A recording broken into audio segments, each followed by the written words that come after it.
स्वरूपिणी माँ शक्ति मंगलकारिणी, माँ शक्ति ब्रह्म स्वरूपिणी, माँ शक्ति मंगलकारिणी। जय चंड मुंड विनाशिनी, जय शुंभ निशुंभ संहारिणी, जय चंड मुंड विनाशिनी, जय शुंभ निशुंभ संहारिणी। तू शक्ति है, माँ शक्ति है,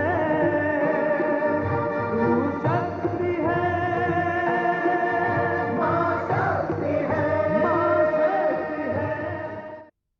ओम नमो भगवते वासुदेवाय।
हे प्रभु, हे वासुदेव, हे नारायण, धन्य है आप। मुझे तो ऐसा प्रतीत हो रहा है कि मेरे पति पर आया हुआ संकट आपने टाल दिया। कुछ ही समय पहले मेरी दाहिनी आंख फड़क रही थी, अब उसका फड़कना बंद हो गया। प्रभु, एक आशंका ने मेरे मन को घेर लिया था, अब वो समाप्त हो गई। आपने मेरी सुन ली प्रभु, आपने मेरी सुन ली। मुझे इसका अनुभव हो रहा है कि मेरे स्वामी आप संकट से मुक्त हैं।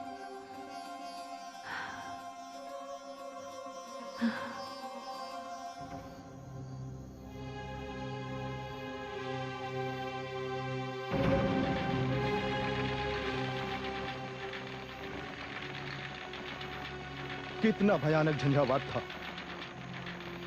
उसने तो हमारे शिविर को ही नष्ट कर दिया।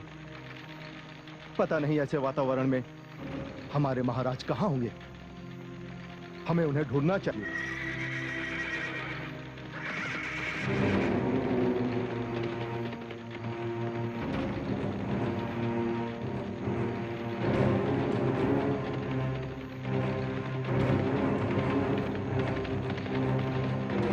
महाराज,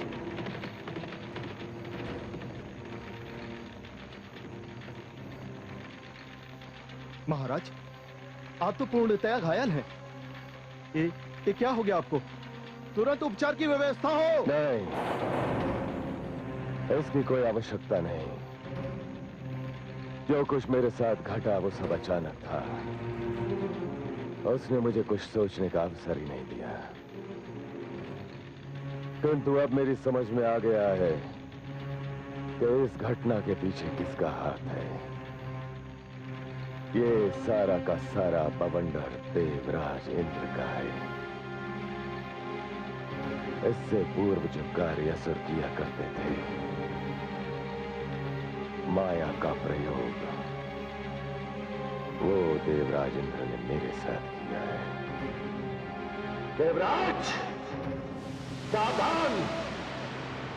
मैं आ रहा हूं और मैं ये विश्वास दिलाता हूं कि आपकी भांति मैं छल का प्रयोग नहीं करूंगा। आपके सामने मैं बल का प्रयोग करूंगा।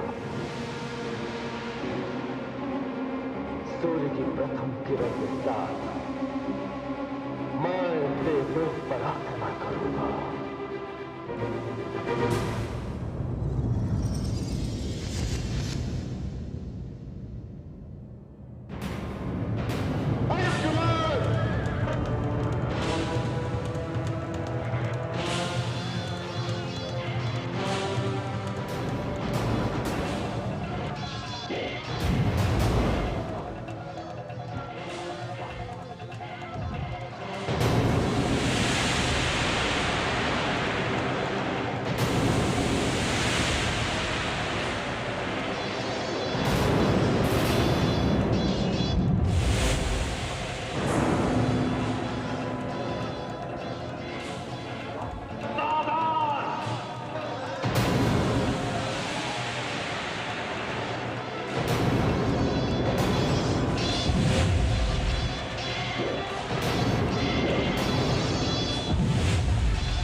देवी भुवनेश्वरी, देवताओं और असुरों में तो भीषण युद्ध हो रहा है। देख रही हैं विनाश लीला, देख रही हैं मृत्यु का खेल। हाँ, देख रही हूं। क्या होगा इसका परिणाम? महादेवी, परिणाम तो स्पष्ट है। जिसमें भगवान विष्णु का अंश है, उसे संसार में कौन पराजित कर सकता है? देवराज इंद्र के वज्र में इतनी शक्ति कहां है कि विष्णु के अंश के सामने ठहर सके? अंधकार चाहे जितना घना हो, प्रकाश की छोटी सी किरण का भी कुछ नहीं बिगाड़ सकता। विष्णु का अंश ऐसा ही प्रकाश है। हे देवी भुवनेश्वरी, फिर तो देवराज इंद्र की पराजय हो सकती है, अवश्य होगी। हे आदिशक्ति, देवराज इंद्र तो सदैव ही पराजित हुए हैं। ये कैसे राजा हैं देवताओं के? राजा हैं इसीलिए अभिमानी हैं। देवताओं के राजा होने के कारण स्वयं को अधिक श्रेष्ठ समझते हैं। किंतु इस बार जो व्यवहार उन्होंने असुर राज शंखचूड़ के साथ किया है, उससे तो वे देवता न रहकर असुरों की श्रेणी में आ गए हैं। देवराज इंद्र को इसका दंड अवश्य मिलेगा। उनकी पराजय निश्चित है। किंतु जिस परिणाम की मैं सोच रही हूं, वो तो बड़ा ही भयानक है, विस्मयकारी है, रोमांचित कर देने वाला है। कैसा परिणाम है देवी भुवनेश्वरी? बस देखती रहिए महादेवी। शंखचूड़ पर आप अपनी दृष्टि रखिए, वो क्या करता है।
हे प्रभु,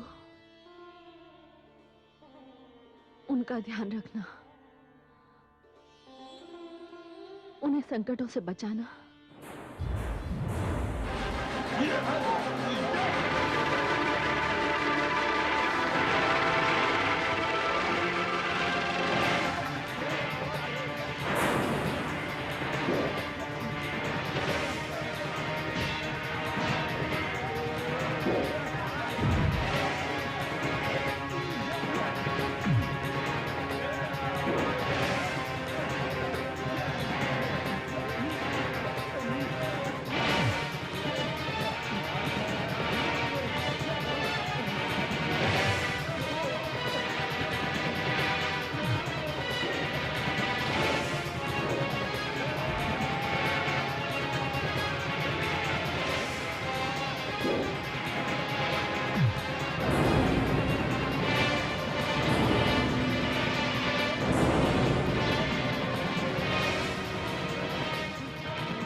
भाग गए, सबके सब कायर भाग गए, ये जानते हुए भी कि अमृतपान कर चुके थे, मृत्यु से मुक्त है, फिर भी भाग गए। सेनापति, हम आज अति प्रसन्न हैं। महाराज की जय हो।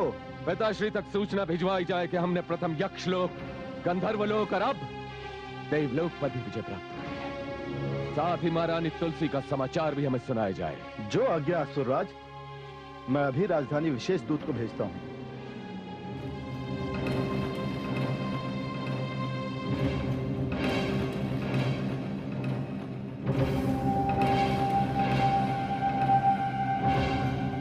क्या दूत?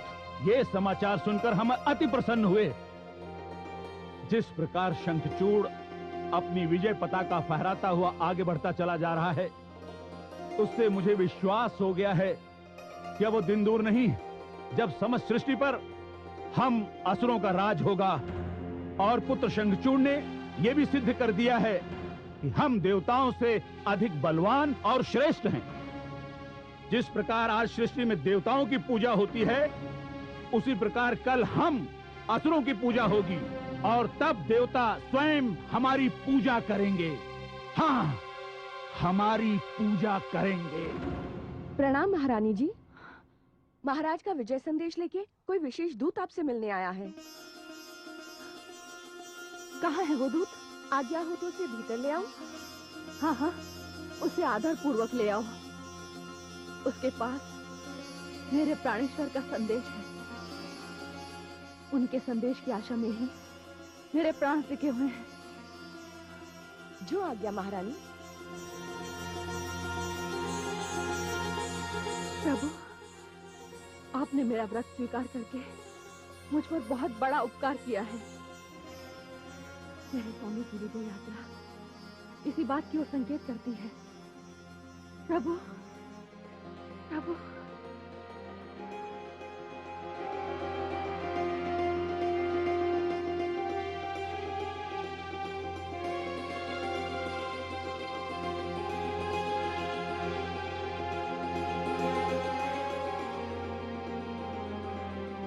प्रणाम महारानी जी। आओ दूत। तुम ग्रीष्मकाल की मरुभूमि में शीतल मंद पवन के झोंके के समान आए हो। कहो दूत, मेरे प्राणेश्वर अर्थात तुम्हारे महाराज ने क्या संदेश दिया है? महारानी जी, उन्होंने पत्र भिजवाया है।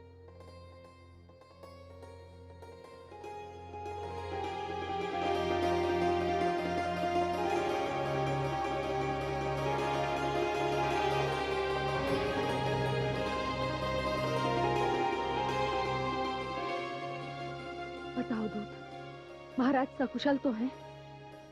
इस युद्ध ने उन्हें कहीं घायल तो नहीं कर दिया? नहीं महारानी जी, आप निश्चिंत रहिए। गुरुदेव शुक्राचार्य ने जो खड्ग महाराज को भेंट किया है वो अपना चमत्कार दिखा रहा है।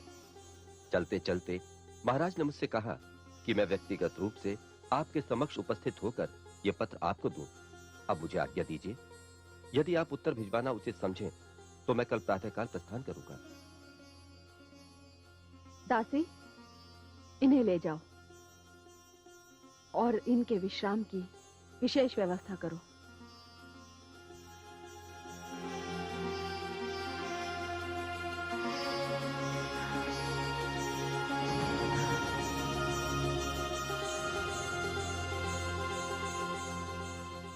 प्राणेश्वरी, आते समय मैं तुम्हारी मनमोहक छवि अपने नेत्रों में और तुम्हारा ध्यान अपने मन में बसाए यहां आया था। जब शत्रु से भयानक युद्ध हो रहा होता है, मैं उस समय भी तुम्हारा चिंतन करने के लिए कुछ पल निकाल लेता हूं।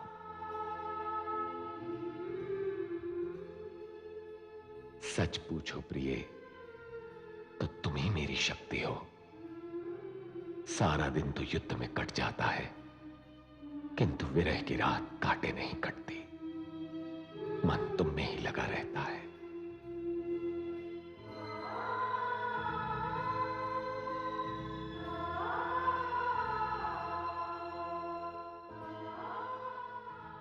हे स्वामी, हे प्राणवल्लभ, तुलसी के जीवन के आधार, आपके बिना कुछ ऐसा प्रतीत होता है जैसे लौ के बिना दीपक की बाती, सुर के बिना वीणा के तार और बादल के बिना वर्षा ऋतु। भय लगता है कहीं विरह के अश्रुओं में स्वयं ही न डूब जाऊं।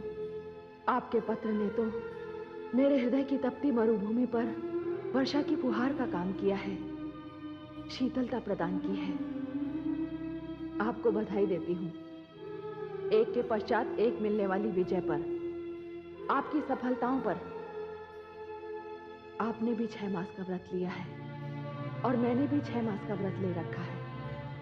व्रत पूरा होते ही चले आइएगा। मैं तन से यहां हूं, किंतु मेरा मन आपके साथ चला गया है।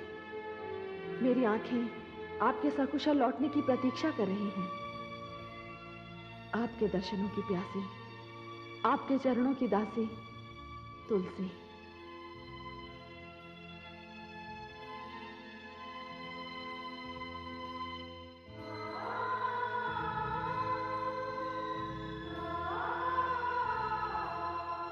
प्रिय, अब तुम्हारे और हमारे मिलन के बीच की सभी दूरियां समाप्त हो चली हैं। केवल एक देव बचे हैं। उन पर विजय प्राप्त करते ही मैं लौट आऊंगा। वैसे जिन्हें युद्ध के लिए मैं चुनौती देने जा रहा हूं, उन्हें आज तक किसी ने चुनौती नहीं दी। किंतु मैं तो शंखचूड़ हूं, कोई साधारण व्यक्ति नहीं। वैसे उस देव की भी बड़ी पूजा होती है और लोग उन्हें महादेव कहते हैं। मैं उनसे उनका कैलाश मांगने जा रहा हूं और उनसे युद्ध करके उनका कैलाश छीन कर ही रहूंगा। तुम्हारा शंखचूड़। तूने रचा है राम को, सीता के श्री घनश्याम को। तू सूक्ष्म, तू ही विशाल है, तू स्वयं काल कराल है। तू वैष्णवी विंध्यवासिनी, हे